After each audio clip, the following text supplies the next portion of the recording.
Screamwriter, an original screenplay by Lee Forgang. Fade in. Exterior, Hollywood sign, day. Interior, garage hallway, day. Martha, 35, wears a belted trench coat, a fashionable wide-brimmed hat, and sunglasses. She stands in a corner, away from observation by a security camera. The door opens, and Matt, 45, dressed business casual, enters from the garage. Martha approaches, holding a screenplay. Don't they say, beware beautiful women bearing screenplays? I'd appreciate your making an exception. Martha hands the screenplay to Matt. You won't be sorry. Matt smiles. His eyes brighten. Exterior, penthouse terrace, day. Martha wears an alluring outfit. Matt can't take his eyes off her as they sip their drinks. The last remnants of the day shine in red and orange streaks across the horizon. Matt turns several pages of the screenplay, pretending interest. Matt refills their glasses while Martha focuses on a short wall of potted plants. Slow dance music plays. So I can't persuade you to read my screenplay. I've got too many writers in my stable. And besides, those first 10 pages just didn't jump out at me. Martha smiles sweetly. Matt picks up on it and smiles back. So you didn't like it? I see you more as an actress. I don't know if you have the stuff to be a writer. Martha begins to tap her fingernails on the table. Her expression is more serious. She opens her purse and slides a voice recorder into her pocket. Care to dance? Martha sweetly nods. They rise, embrace, and begin to dance, moving slowly around the terrace. They kiss a few times. You know, I really have to go. I was hoping you'd stay. They glide to the edge of the terrace. I insist that you stay. It's time for you to go also. This party is over. Matt looks puzzled. Martha reaches into her pocket and then quickly grabs Matt's shirt collar, reaches around, grabs his belt, and tosses him off the terrace. His screams are heard as he falls. Martha smiles, puts a leg on the ledge, leans over, and watches until the screams end and a thud is heard. She pulls the recorder out of her pocket, plays back the screams and the thud. She removes the cartridge from the recorder, wipes it off with a napkin, and places it on the table. Martha starts to leave, does a quick about-face, puts her coat, glasses, and hat on.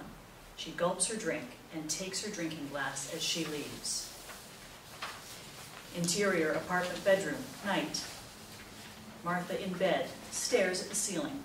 She begins to cry and turns on her side. Flashback, interior, apartment living room, day.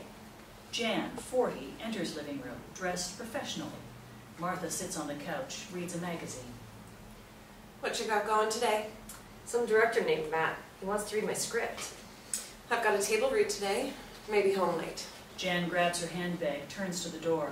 Hey, sweetie, today could be your big day. Interior, apartment living room, night. Martha enters apartment. Jan cries hysterically on the couch. Martha runs to Jan and hugs her. Oh my God, what happened, honey? Jan struggles to tell her story between outbursts. He read 5 pages, said it didn't grab him, told him I'd make a great actress. I got him to leave, he wouldn't let me go. He attacked me. What can I get you? Nothing, I feel so filthy. I'll start a warm bath for you.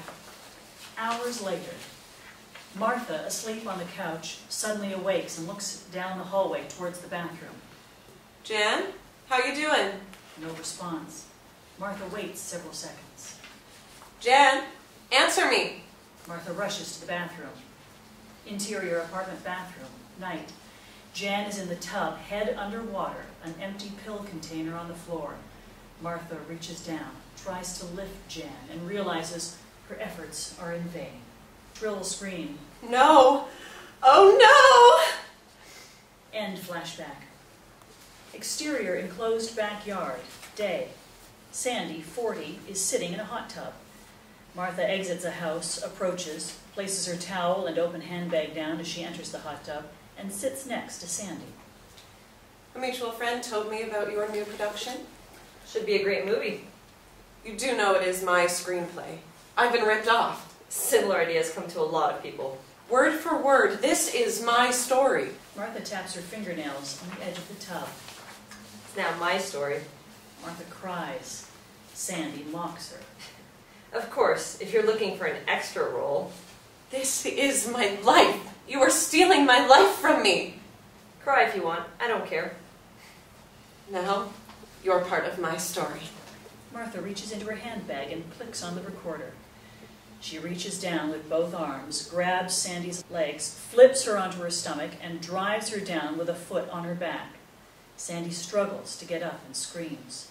Martha grabs each of Sandy's arms and pulls them up out of the water. Still on her stomach, Sandy bobs up and screams when her face breaks the water. She succumbs. Martha plays back the screams on the recorder and places the cartridge tubside. Interior, dining room, night. Harry, 80, is seated at the head of the dining room table, Martha next to him.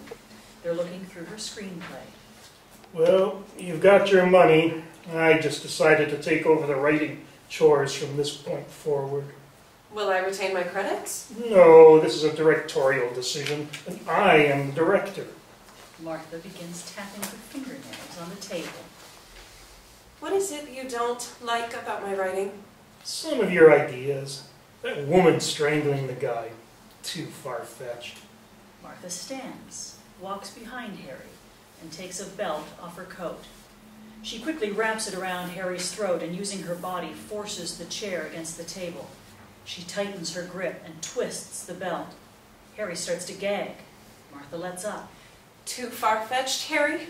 Get that thing off my neck, and get the hell out of here before I call the cops or throw you out myself. Same old Harry the asshole.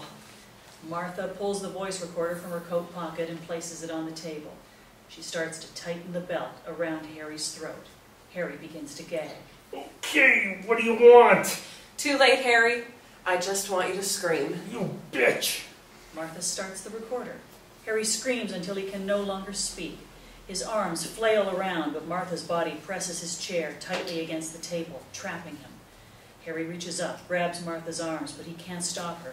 She twists and pulls the belt with ferocity and determination. She occasionally grins. Harry's arms go limp and he is gone. Martha removes her belt. His head hits the table. Martha plays back the screams, nods approval, and drops the cartridge next to Harry's head. Goodbye, Harry. She picks up the script, belt, and the recorder as she turns away. Exterior, interior, high-rise building entrance, night. Martha enters the building and gets into an elevator. Interior, high-rise building hallway, night. Martha exits the elevator and walks to an apartment door.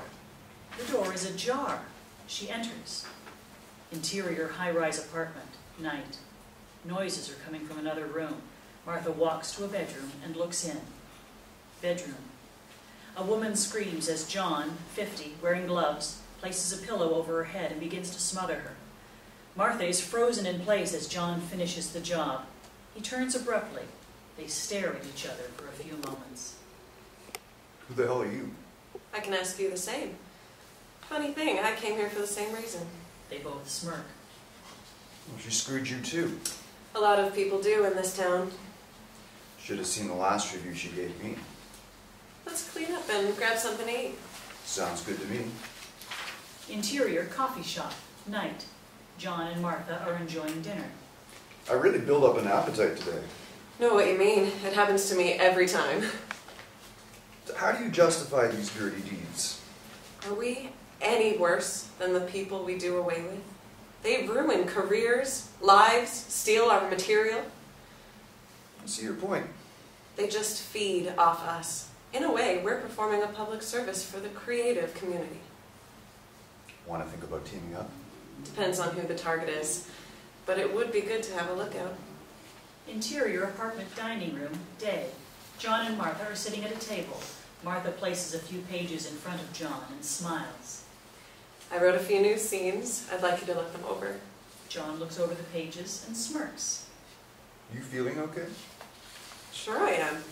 Why? The worst crap I've ever read. You were kidding. John shakes his head no.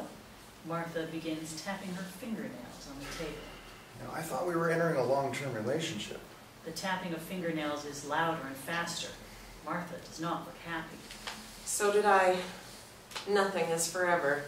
The tapping continues. Dissolved to interior television talk show set, day. Jay Leno stands at his desk and welcomes Martha. Martha enters, waves to the audience, and sits while the audience applauds. Well, you've had quite a year. A New York Times bestseller, and now Oscar nominations for Best Actress and Best Screenplay. A trifecta. How did all this come about? I found a compelling story to tell. A true cold case. How did you happen upon this story? These murders were well publicized. I accumulated all of the articles and spoke to detectives on the case. Yes, I do remember all the chatter within the industry. It really shook up the town. It's almost like you know this murderer intimately, inside and out, all of their traits and habits. That's a result of my research. I didn't like the story when I first heard about it. Martha taps her fingernails on Jay's desk, but maintains a warm smile. How so, Jay? The tapping is more intense. Jay, with a serious expression, looks down at her fingers. I was thinking of a copycat. Jay, I'd be very careful about what I say. The screenwriter may be watching this show at this very moment. Martha looks out into the audience. Perhaps a member of the audience? Martha looks directly into Jay's eyes and chuckles. Jay's very concerned as he looks out on the audience. Fade out.